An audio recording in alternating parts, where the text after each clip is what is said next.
할렐루야. 이 아침에도 주 앞에 나오신 여러분들에게 하늘의 은혜가 넘치기를 주님 이름으로 축복합니다. 우리 옆에 분들한테 한번 인사하겠습니다. 만나 뵙게 돼서 반갑습니다. 그렇게 한번 인사하시겠습니다. 예. 자, 오늘은 이제 창세기 여섯째 날에 창조된 내용들을 말씀하고 있습니다. 여섯째 날에 이제 동물들을 창조하시고 그리고 또 인간들을 창조하시는 그런 모습을 볼 수가 있습니다. 여기서 자, 우리 여섯째 날에는 하나님께서 이런 그 창조의 기사를 통해서 어떤 약속을 하고 계신지, 어떤 언약을 하고 계신지, 예수님의 어떤 사역을 말씀하고자 원하시는지를 우리가 함께 살펴보기를 원합니다. 그래서 이제 모든 그 성경은 무슨 책이라고 그랬어요? 언약의 책이다. 그지? 구약은 옛 언약, 신약은 새 언약. 그래서 성경은 언약의 책이에요. 언약은 쉬운 말로 말해서 뭡니까? 약속. 그 무슨 약속이에요? 그럼 성경이 약속의 책이라는 얘기인데 무엇을 약속하고 있습니까? 인간이 하나님을 반역하고 타락해서 하나님의 저주 가운데 살다가 영원한 지옥에 들어가는데 바로 이제 그런 인간들을 위해서 하나님이 예수님을 이 땅에 보내주심으로 인간들이 마땅히 받아야 될 저주와 죽음과 지옥의 형벌을 예수님이 대신 담당해 주심으로 그를 믿기만 하면은 용서와 축복과 영원한 천국을 주시겠다라고 하는 그 약속이에요. 아시겠죠? 그 약속. 그걸 다른 말로 언약이라고 얘기하고. 그래서 구약에도 그 약속이 있기 때문에 구약은 옛 언약인 것이고 신약은 새롭게 주어지는 약속이기 때문에 신약이라고 그렇게 말을 하는 겁니다. 그러니까 결국 이제 그 하나님을 거역하고 타락해서 비참한 가운데 있는 인간들을 구원하시는 예수님의 역할에 대해서 성경은 얘기하는 거예요. 예수님을 통해서 이루어질 놀라운 축복을 약속하는 거니까, 그죠? 그렇다면 여러분, 제가 항상 강조하지만 이렇게 성경이 약속의 책이라고 하면은 성경의 구구절절도 무엇을 향해서 가겠습니까? 그 약속을 향해서 갈 거 아니에요, 그죠? 성경이 약속의 책이라면 성경의 세부적인 구구절절이 약속을 지향하고 있어요. 약속을 향하고 있다고. 그럴 거 아니겠습니까, 여러분? 그죠? 그러니까 겉으로 보기에는 별 약속이 없는 것 같은데 결국 그 내부를 보면은 다 그 언약을 얘기하고 있다고요. 그죠? 그리고 이제 언약의 중심이 누구셔요? 예수님이시니까. 그러니까 여러분 모든 성경은 결국 타락한 인간의 비참함과 그런 것들을 해결해 주시는 예수님의 놀라운 십자가의 은혜, 그걸 얘기하는 거예요. 아시겠죠? 그래서 구구절절이 그렇게 그 약속을 향해서 가게 되어 있어요. 그러니까 성경은 어떤 구절을 읽어도 그런 관점에서 봐야 성경을 올바로 이해하게 되는 거예요. 그러니까 이제 오늘 말씀도 이렇게 표면이 있고 이면이 있어요. 그죠? 표면은 짐승들을 창조했다는 거고 표면은 아담을 창조했다는 거고 그런데 성경은 표면만 얘기하려고 하는 게 아니라 그 표면을 통해서 이면이신 인간의 타락과 예수님의 십자가를 통한 구원의 역사를 말하려고 표면을 기록하고 있다고 말씀드리잖아요. 그죠? 그래서 그렇게 이면을 결국은 발견해야 우리가 이면의 주인공이신 예수님을 붙잡고 그분을 사랑하고 살다가 이 땅에서 복을 받고 영원한 천국에 들어가게 되는 겁니다. 아멘. 그렇게 이제 성경은 봐야 되는 거예요. 오늘 또 그런 관점으로 성경을 한번 봅시다. 그러면 성경이 굉장히 재미있고 옛날에 보지 못한 새로운 세계, 그걸 신세계라고 해요. 신세계가 열려요. 요즘에 어떤 분들이 요즘에 말씀을 들어보면 이렇게 성경에 대한 세계가 새롭게 열리는 느낌이라고 그렇게 고백하는 분들이 많습니다. 저도 그래요. 저도 목사지만 성경을 많이 봤지만 요즘에 이렇게 새로운 세계가, 신세계가 열리는 듯한 그런 느낌을 받을 때가 많아요. 참 감사하죠. 여러분, 하나님이 사랑하지 않는 사람들에게는 절대로 예수님을 이렇게 깊이 드러내지 않습니다. 절대로. 그래서 이제 바리새인들은 예수님을 사랑하지도 않으면서 예수님을 이용해서 복만 받으려고 하니까 밉살 맞으니까 예수님이 바리새인들에게 뭐라고 했어요? 나는 너희가 성경을 읽다가 눈이 열려서 나를 발견하고 천국에 갈까? 내가 심히 두렵다. 그 얘기는 뭐냐면 예수님이 뭐가 두려워?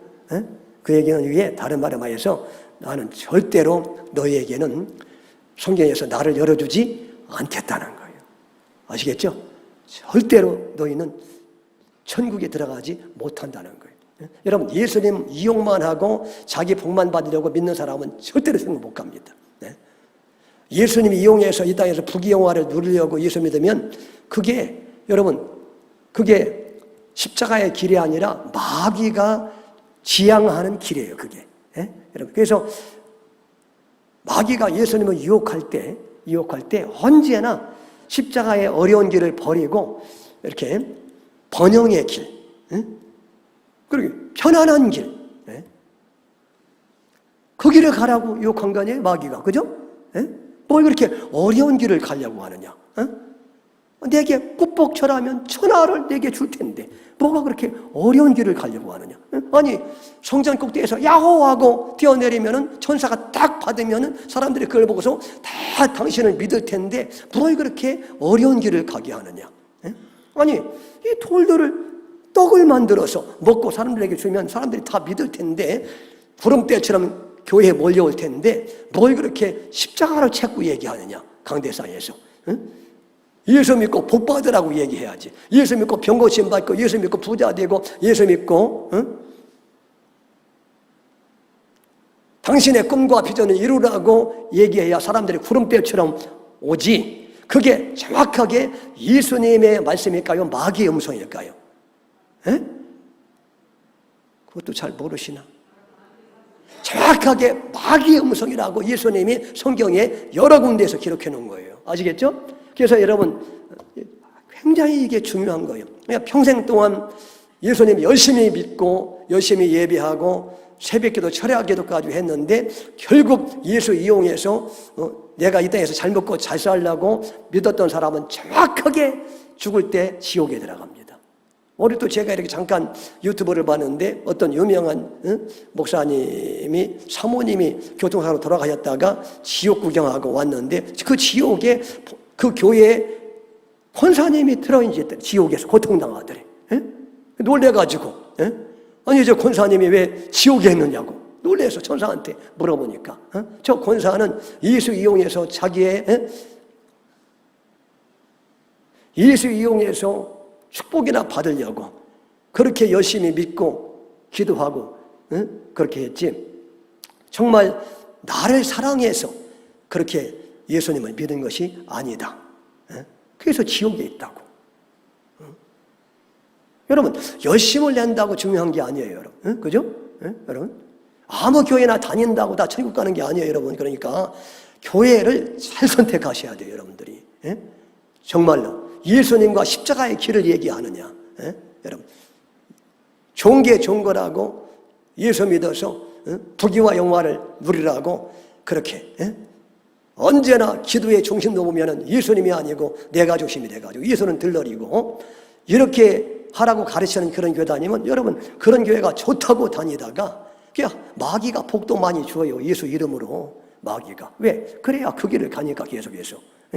여러분 그러다가 여러분 죽을 때 영원한 지옥의 불못에 떨어지면 여러분 그때 아무리 후회해도 더 이상 기회는 없는. 그래서 어떻게 하면 좋냐고 저 권사님, 천사한테 제발 저 권사님 어떻게 있으면 좋겠는데 이제 끝났다. 더 이상 기회가 없다고 그러더래요. 여러분, 그러니까 여러분 참 이렇게 분별을 잘해야 될 줄로 믿습니다. 요즘에 우리 교회 하나님이 예수님의 그 영광을 불어넣어 주시는 것이 이게 정말 놀라운 은혜인 줄로 믿으시기 바랍니다. 그래서 여러분 예수님의 관점으로 봐야 돼. 성경은. 여러분 얼마나 하나님이 사랑하셔요. 네. 매일마다 이렇게 예수님으로 열어주시고 그래서 예수님 붙잡다가 천국에 가라고 하나님이. 저도 지옥 갈 뻔했고 여러분도 지옥에 아로마게 갈 뻔했는데 말이죠. 하나님이 이렇게 사랑해서 예수님으로 자꾸 열어주시는 것은 하나님이 정말 여러분들을 사랑하기 때문에 그런 거예요. 아멘. 하나님이 사랑하지 않는 사람에게 절대로 예수님을 열어주지 않아. 절대로 예수님을. 아멘. 그 여러분들이 아시기를 바랍니다. 응? 반주자들도 복이 많은 거예요.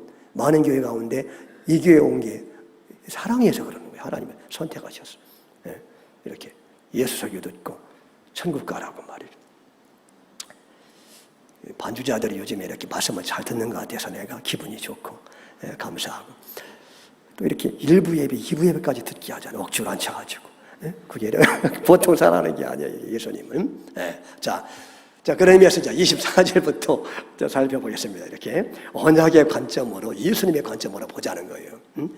24절 봉독합니다. 하나님이 이르시되 땅은 생물을 그 종류대로 내되 가축과 기는 것과 땅의 짐승을 그 종류대로 내라 하시니 그대로 되니라. 그랬죠? 그대로 되니라. 지금 이제 드디어 하나님이 땅의 짐승과 가축을 창조하시는 그런 모습을 볼 수가 있죠. 근데 여기 이제 보니까 그 종류대로 창조했다는 거예요. 이게 이제 중요합니다. 그러니까 가축과 짐승이라는 단어가 나오죠. 분리하죠. 지금 가축이 있고 짐승이 있다. 그런데 가축을 따로 가축의 종류대로 가축은 창조하고 짐승은 또 짐승의 종류대로 따로 창조했다는 거예요. 그러니까 이 말씀은 뭐냐 하면 진화론을 정확하게 배격하는 말씀이에요. 진화론은 뭐냐 하면 짐승이 진화되어서 가축이 된다는 게 진화론입니다. 그죠? 사나운 짐승이 진화되어서 순한 가축이 된다. 그게 진화론이잖아요. 근데 하나님은 그게 아니라 벌써 하나님은 앞으로 진화론이 대두될 것을 아신 거 아니겠어요? 이 창세기는요, 지금부터 3,500년 전에 쓰여진 거거든요. 3,500년 전에 벌써 앞으로 진화론이 대두돼서 많은 사람들의 영혼을 지옥으로 인도할 줄을 하나님이 아시고 진화론은 잘못됐다는 것을 지금 하나님이 말씀하시는 거예요. 응? 나는 그렇게 진화되게 창조하지 않아. 처음부터 나는 종류대로 따로 창조했다는 거예요. 응? 그러니까 가축은 그 종류대로 따로, 짐승은 또 종류대로 따로 이렇게 하나님이 구분해서 만드셨다는 거예요. 가축과 짐승을 구분해서. 아시겠죠? 그러니까 여러분, 악어가 짐승인데 악어가 오랫동안 세월이 지나면 진화해가지고 어린 양이 되겠어요? 악어가, 여러분, 그 진화론자들이 하는 얘기가 그거예요. 그걸 많은 사람들이 믿고 있잖아요. 그거를. 많이 진이나 되는 것처럼. 근데 하나님은 아니라는 거예요. 처음부터, 소나 양과 같은 가축은 가축으로 하나님이 창조했고, 처음부터.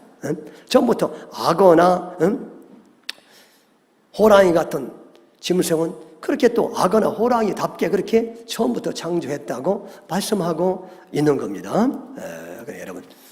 그래서 이제 그 종류대로 이렇게 절대로 어류가 양서류가 될 수가 없고 양서류는 파충류가 될 수가 없고 파충류는 또 포유류가 될 수가 없고 이렇게 진화론에서 말하는 그렇게 대진화로 전개되는 그런 일은 없다고 하나님이 처음부터 그 종류대로 내가 다 만든 것뿐이다. 하나님이 그렇게 말씀하는 거예요. 여러분 그래서 이제 이 진화론에 대해서 이제 알고 싶으면 진화론이 얼마나 잘못되는지를 알고 싶으면 유튜브에 들어. 요새 또 유튜브는 다 있잖아요. 유튜브가 이게 아주 혁명적인 발명품이라고 그러더라고. 마치 그 TV를 발명한 것 같은 그런 획기적인 발명품이 요즘에 유튜브 들어가면 다 있죠. 유튜브가 얼마나 편합니까? 거기 들어가서 그 이상한 거 보지 말고 거기 들어가서 뭘 치시느냐? 이재만 선교사 이재만 선교사를 치면 그분이 창조론과 진화론의 아주 권위자입니다. 가장 뛰어난 권위자예요. 그걸 여러분들이 이렇게 몇 개 들어보시면 진화론이 얼마나 잘못되는지를 알 수가 있어요. 아시겠죠? 그리고 이렇게 지금 보이는 이 산이 이게 다 노아 홍수 이후에 새롭게 형성된 그런 산들인 것을 여러분들이 이렇게 다 확인할 수가 있어요. 거기 보면 아주 뛰어난 그러한 그 창조론자니까 이재만 선교사를 주목하시기를 바랍니다. 이제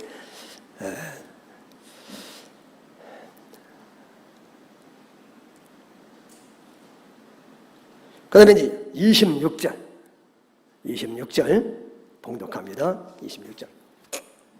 하나님이 봉독합니다. 하나님이 이르시되 우리의 형상을 따라 우리의 모양대로 우리가 사람을 만들고 그들로 바다의 물고기와 하늘의 새와 가축과 온 땅과 땅에 기는 모든 것을 다스리게 하자 하시고 그랬어요. 그러니까 자 여기 보니까 이제 드디어 뭘 만들어요? 하나님이 사람을 만드시죠. 사람을.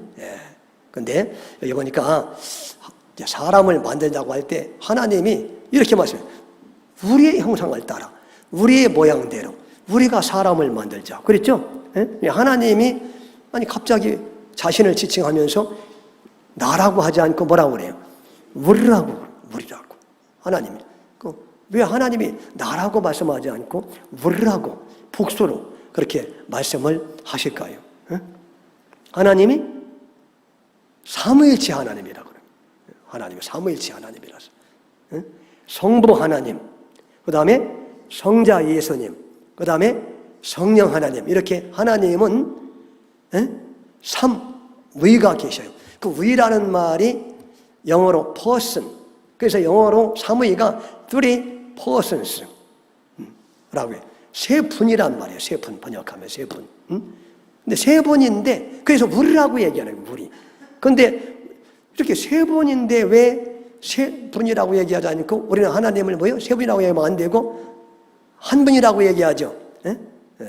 왜 세 분인데 한 분이라고 얘기하느냐? Three persons인데 영어로 말이죠.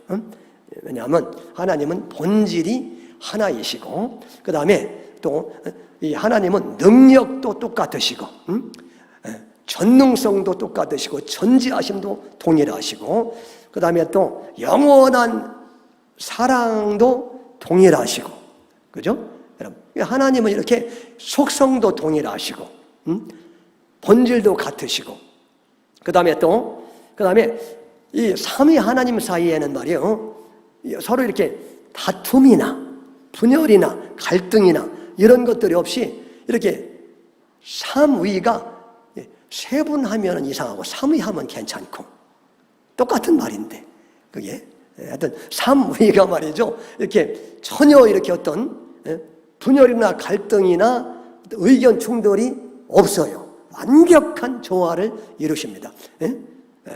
완벽한 조화를. 그래서 세 분이라고 말하지 않고 한 분이라고 얘기하는 거예요. 그런 의미에서 본질이 같고 그 다음에 영원성, 거룩성, 능력 그 다음에 또 뭐 이렇게 추구하시는 목표 뭐 이런 것들이 다 이렇게 완벽하게 하나를 이루시기 때문에 우리가 세 분이라고 말하지 않고 한 분이라고 그렇게 얘기하는. 근데 그 땅에서 숫자적으로 하나님이 하나냐? 그건 아니에요. 그건 아니에요. 그래서 어떤 분들은 말이죠.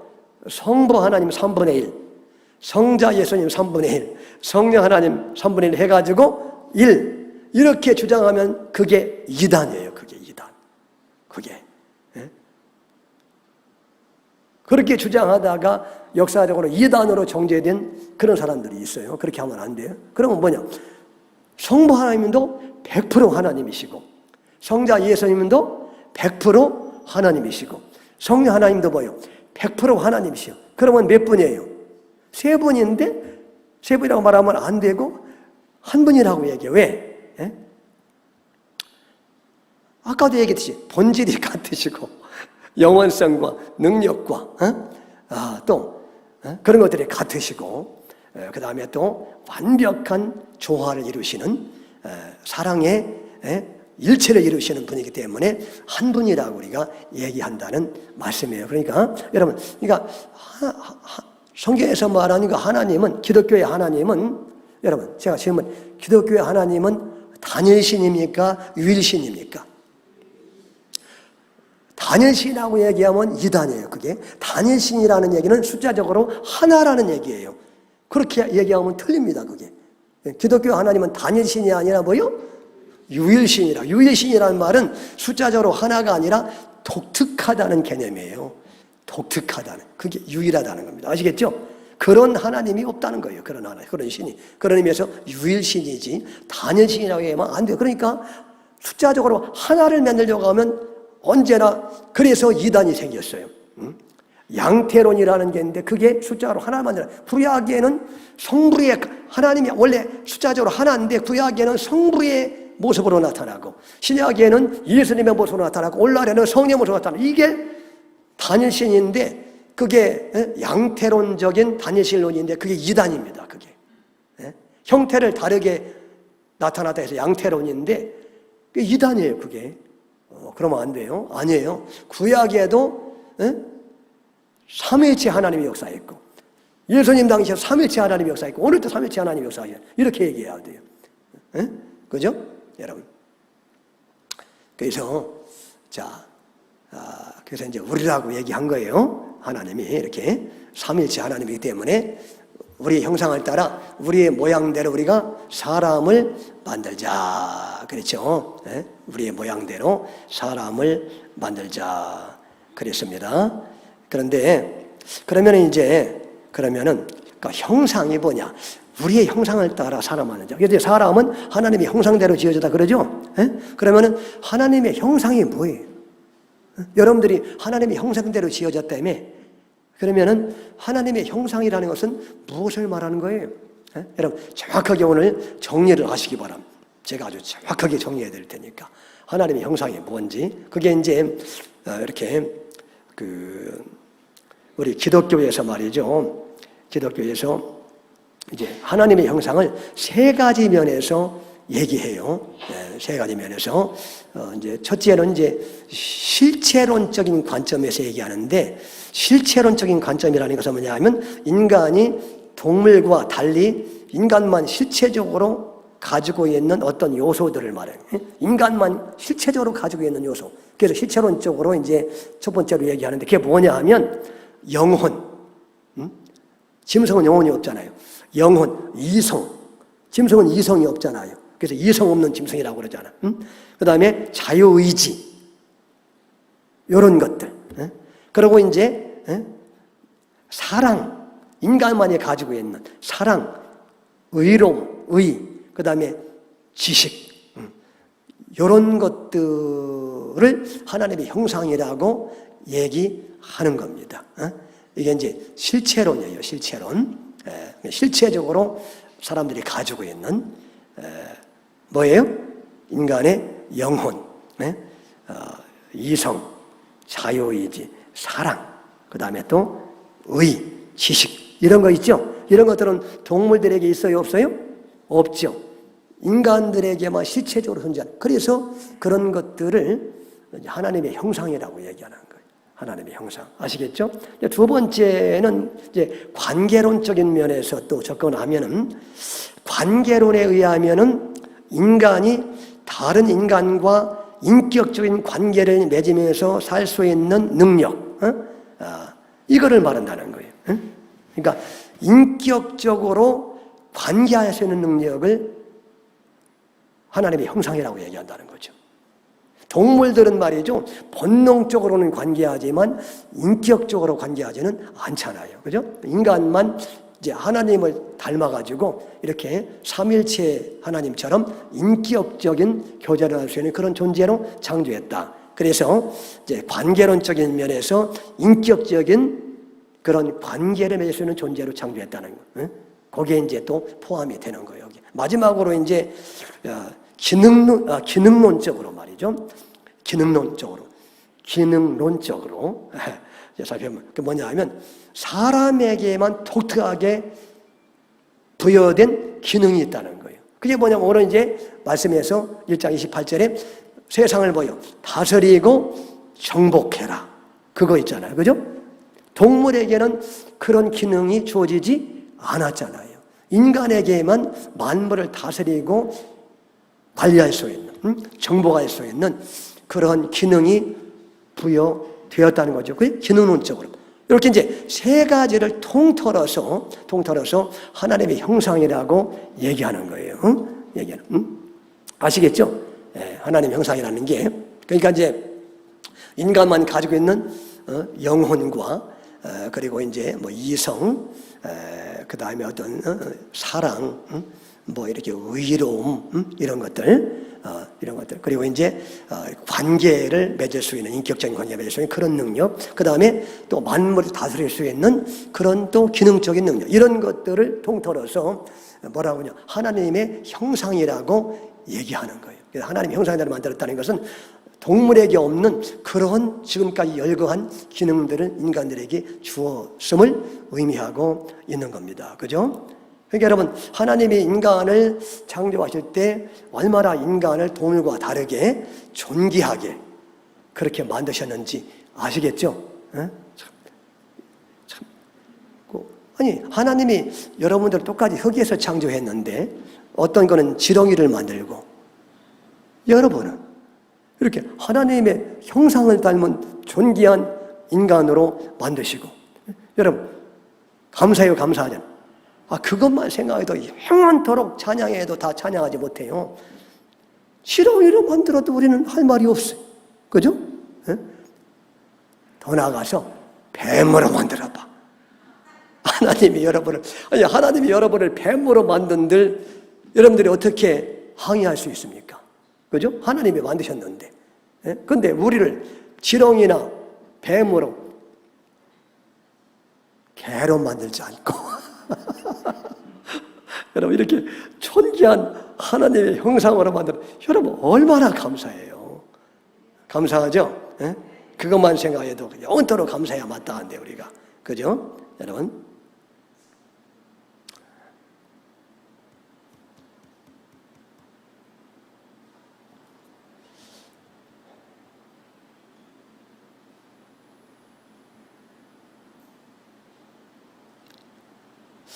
참 그런데 안타깝게도 어떻게 됐습니까? 참 이런 인간이, 이런 존귀한 인간이 타락하게 되죠.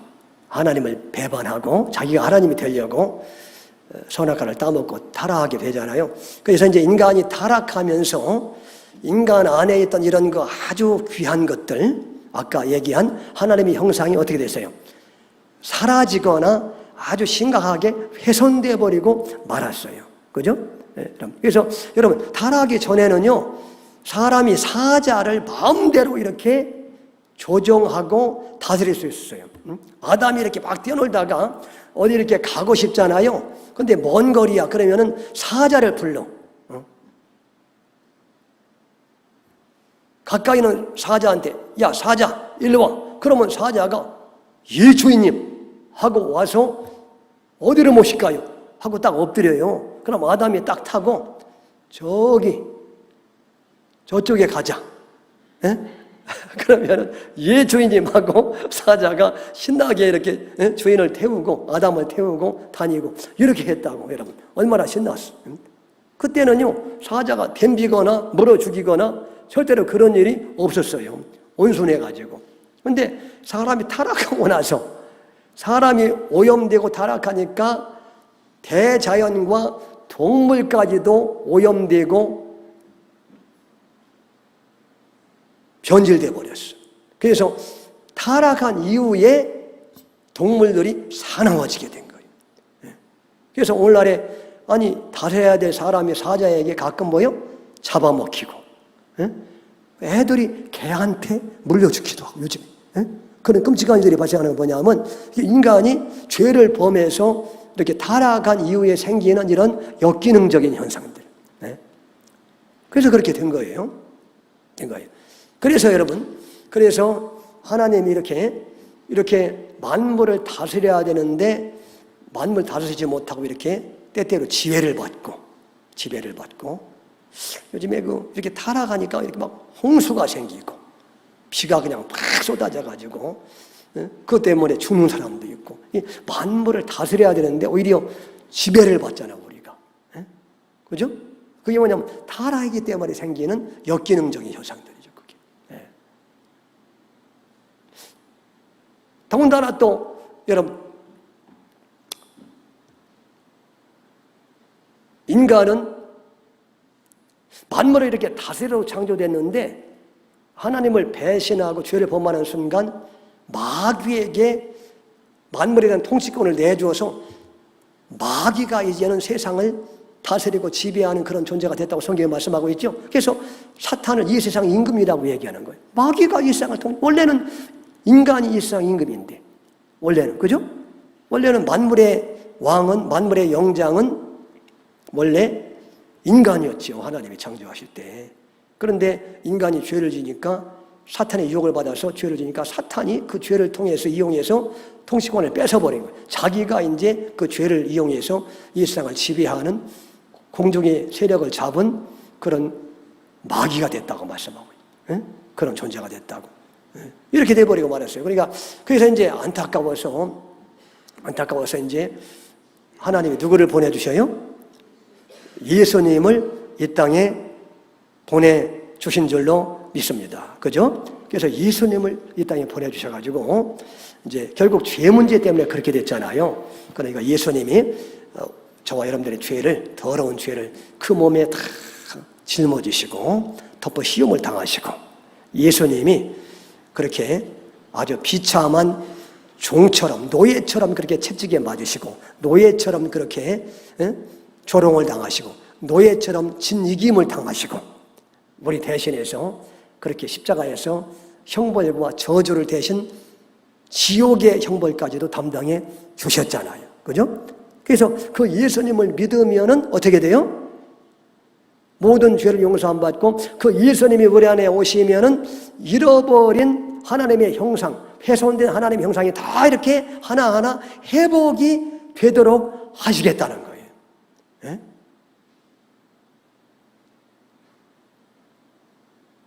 그래서 자 27절 보겠습니다. 27절 봉독합니다. 하나님이 자기 형상 곧 하나님의 형상대로 사람을 창조하시되 남자와 여자를 창조하시고, 그랬죠?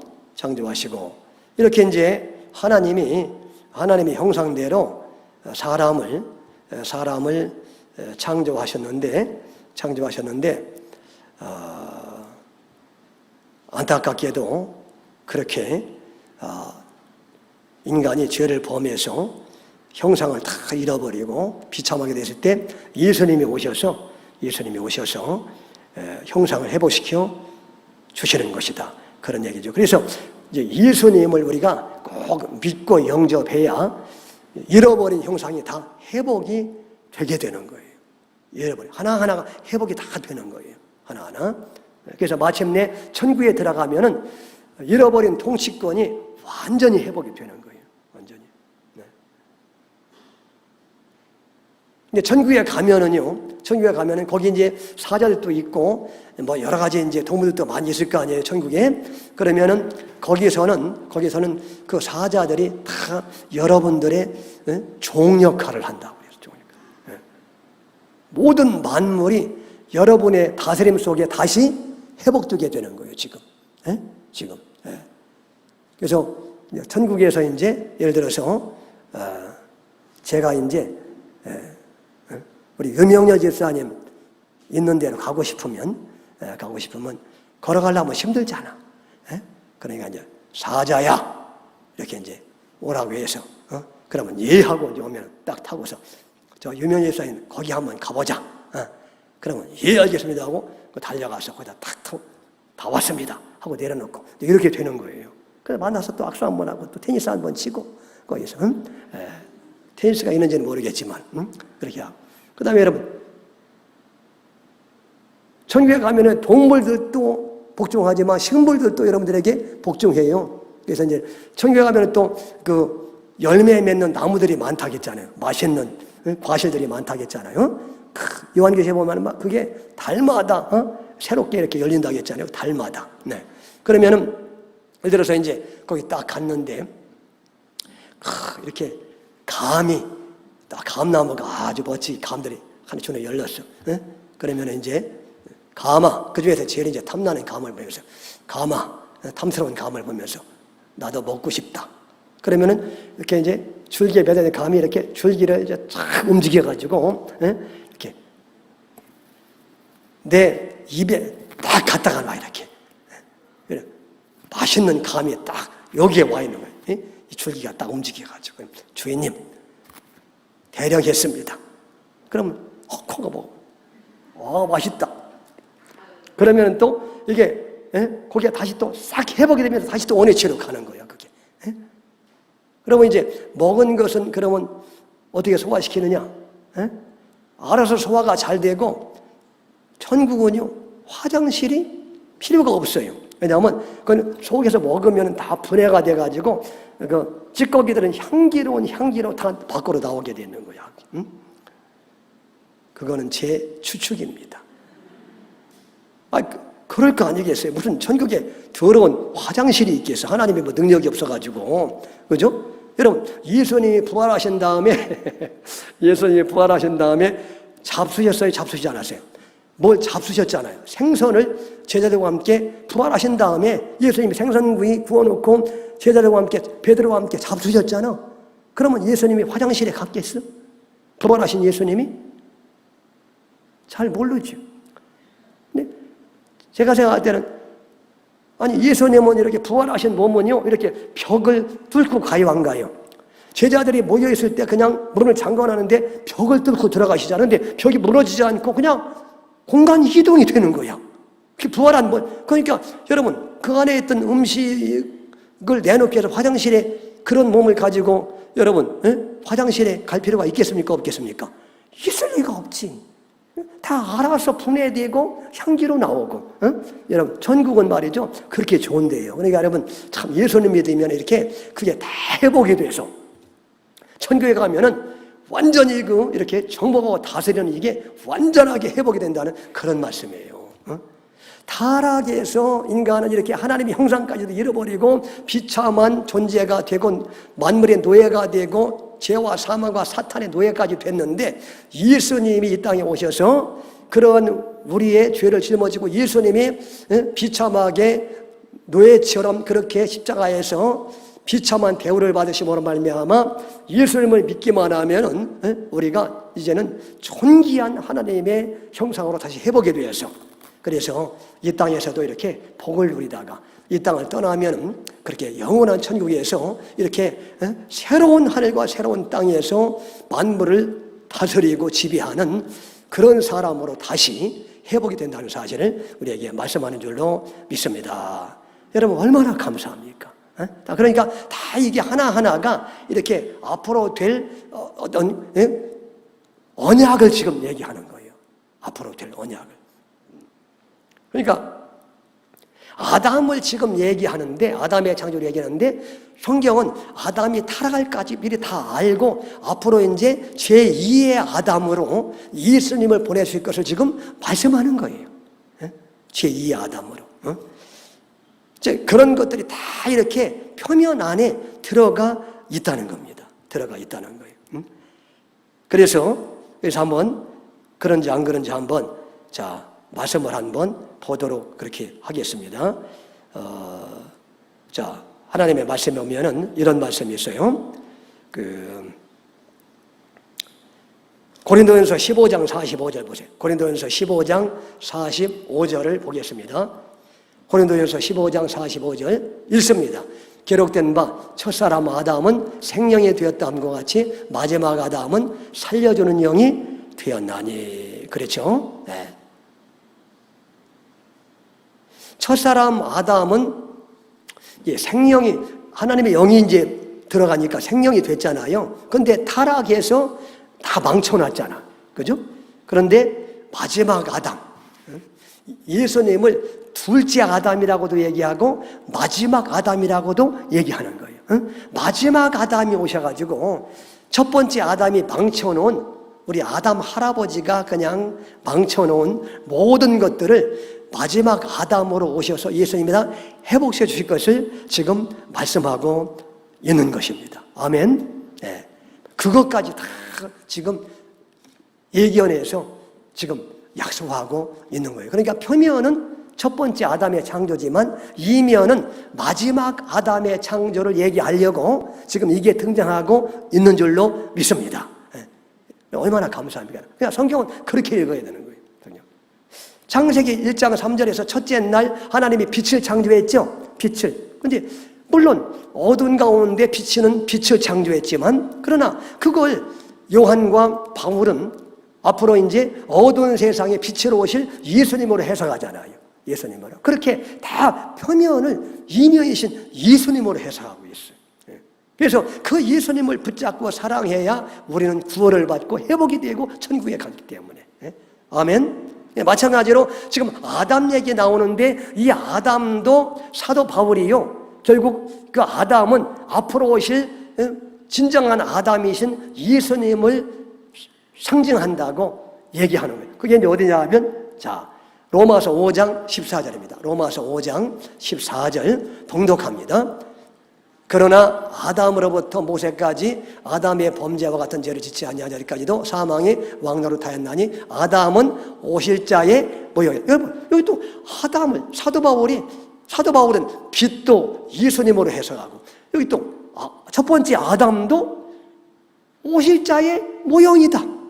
마지막 아담의 모형이다. 이렇게 아담도 예수님으로 해석하고 아멘. 그러니까 여러분 성경은 이렇게 표면과 이면인데 반드시 이면을 봐야 그래서 이면의 주인공이신 예수님을 봐야 그 예수님이 새로운 언약을 약속하고 있잖아요. 그 예수님을 붙잡고 예수님을 의지하고 그분을 사랑하며 동행해야 모든 문제가 해결되도록 그렇게 성경은 구성되어 있는 것이죠.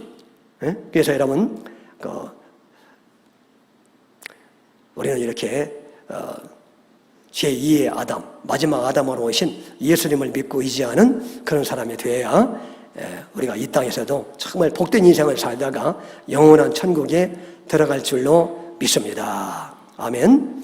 그 말씀을 지금 하기를 원하는 거예요. 그러니까 우리 예수님이 얼마나 감사합니까?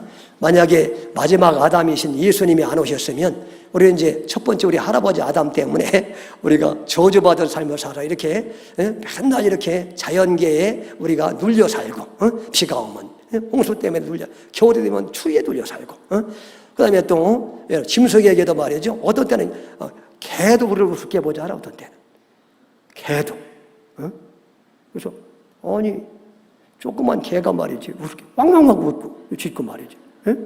아니 어떻게 인간이 세상에 이렇게 됐을까? 어떤 때는 저도 그냥 그거 보면 막 화가 나요. 인간이 아담 할아버지 때문에 저 개가 이렇게 우습게 봐가지고 짖네 말이지. 알아보지 못하고 이렇게 비참한 존재가 됐는데 누구 때문에? 마지막 아담이신 예수님 때문에 참 그분의 놀라운 십자가의 사역 때문에 우리가 그분을 믿고 사랑하면은요 이제 그게 완전히 회복이 된다는 거예요. 점점점 이 땅에서 회복되다가 천국에 가서 완벽하게 회복이 될 줄로 믿습니다.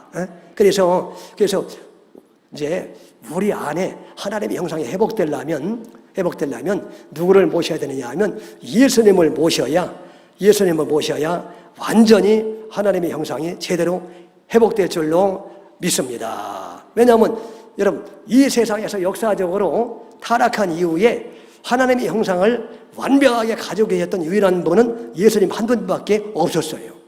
그러니까 그 예수님을 모셔야 우리도 예수님처럼 그렇게 형상이 회복되는 거예요. 그래서 골로새서 1장 15절 보겠습니다.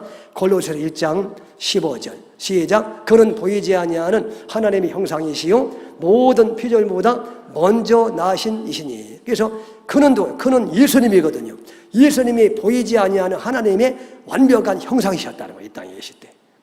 그러니까 우리가 하나님의 형상이 회복되려면 그 예수님을 영접해야 되고 예수님을 늘 의지하고 사랑해야 되고 그분과 동행해야 되고 그러면은 하나님의 형상이 회복이 되는 거예요. 점점점 회복이 되는 거예요.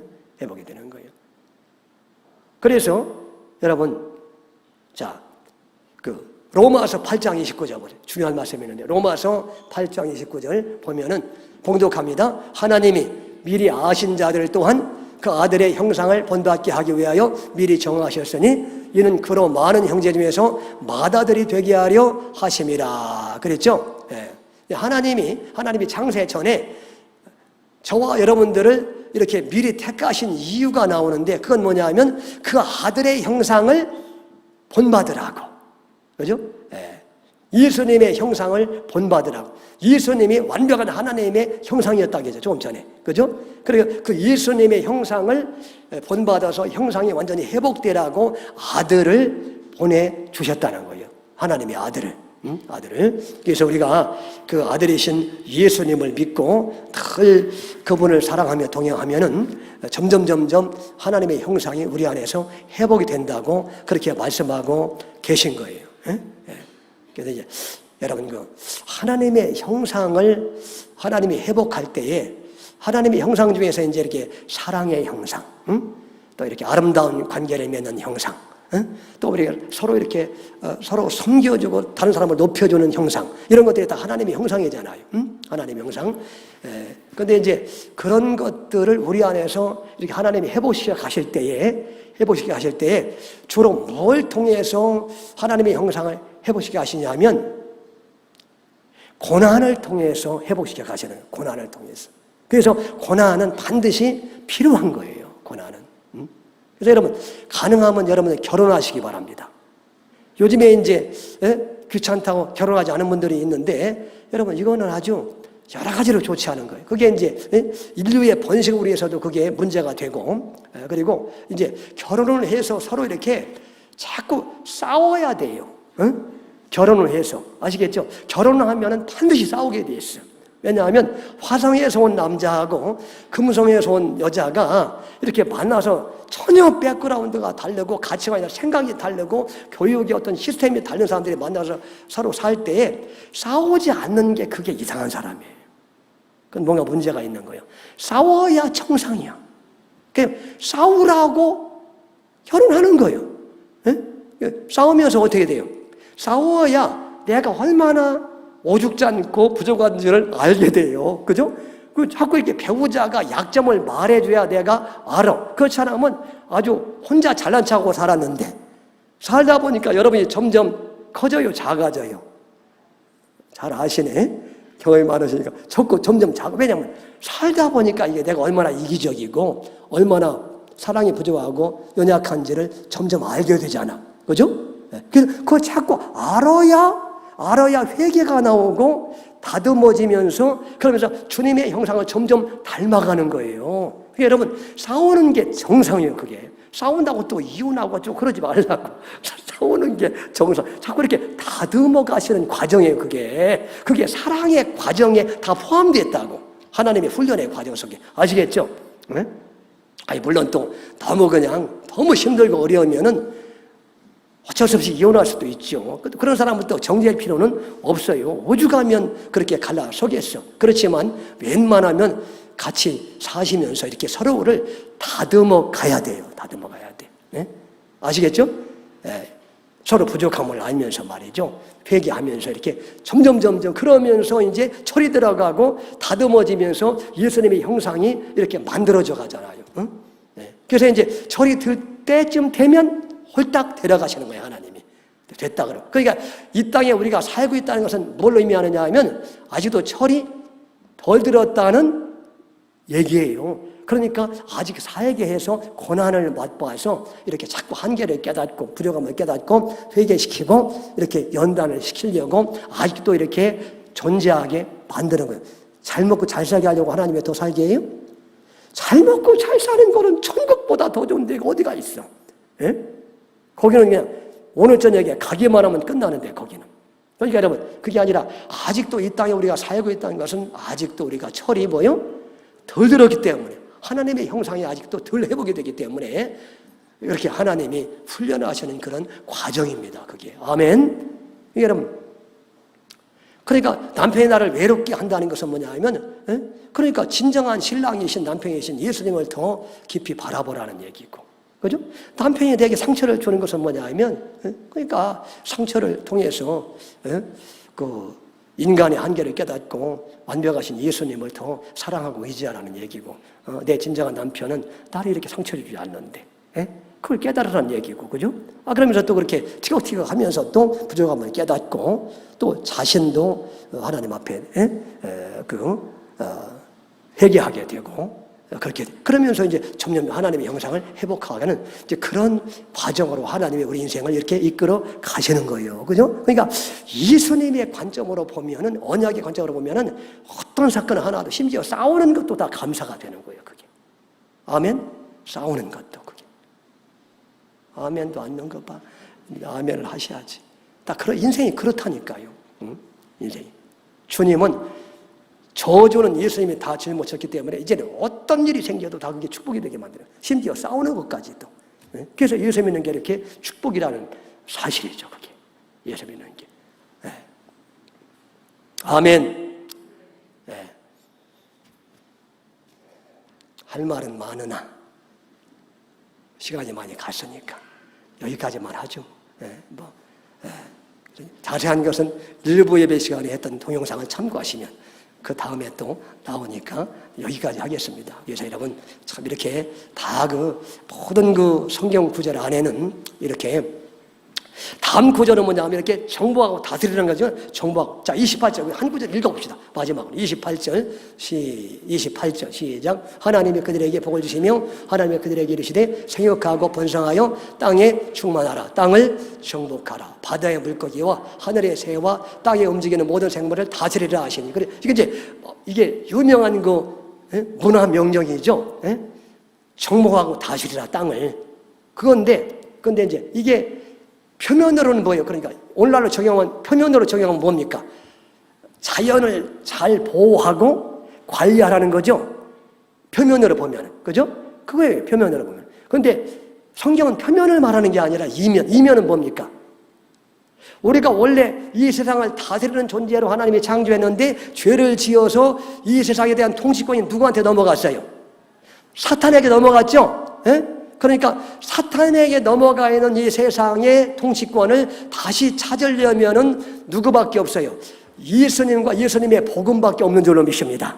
그래서 예수님의 복음을 말로 전하고, 그리고 우리 안에 예수님의 형상을 자꾸 이렇게 만들어서 사람들에게 행동으로도 이렇게 예수님의 아름다운 형상을 보여줘서 복음을 증거해서 결국 마귀에게 넘어간 통치권을 다시 이제 이렇게 복음을 증거하고 예수님의 아름다운 형상을 사람들에게 이렇게 보여주어서, 그러니까 이렇게 행동으로 이렇게 아름다운 전도를 해가지고 그렇게 해서 결국 이 세상을 마귀가 통치하던 다스리던 이 세상을 하나님의 나라로 변화시켜라 라고 하는 그 말씀이 이 말씀의 이면이에요. 그게.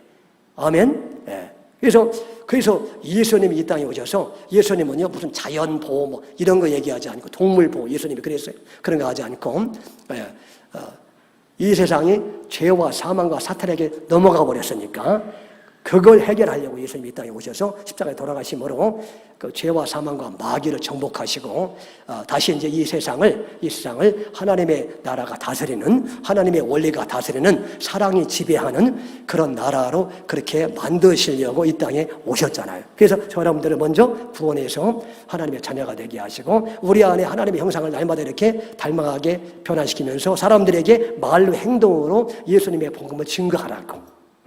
그래서 이 세상을 하나님이 다스리는 세상으로 다시 회복하라고, 복음으로 다스리는 세상을 회복하라고 주님이 그렇게 우리에게 말씀하시는 거예요. 할렐루야. 그렇죠? 그러니까 여러분, 그러니까 우리가 전도를 잘 해야 돼요. 말로도 예수님을 전해야 되고, 우리 안에 하나님의 형상이 많이 회복이 돼가지고 이제는 이렇게 운동을 할 때에도 이렇게 크리스찬답게 좀 이렇게 분위기를 좀 띄워주고 상대방을 배려하고 그렇게 해야 그 불신자가 감동받아서 예수 믿지. 아니 불신자만 또 못해 운동하면서 그냥 똑같이 그냥 난리를 치고 인인데 아웃이라고 난리를 치고 말이지.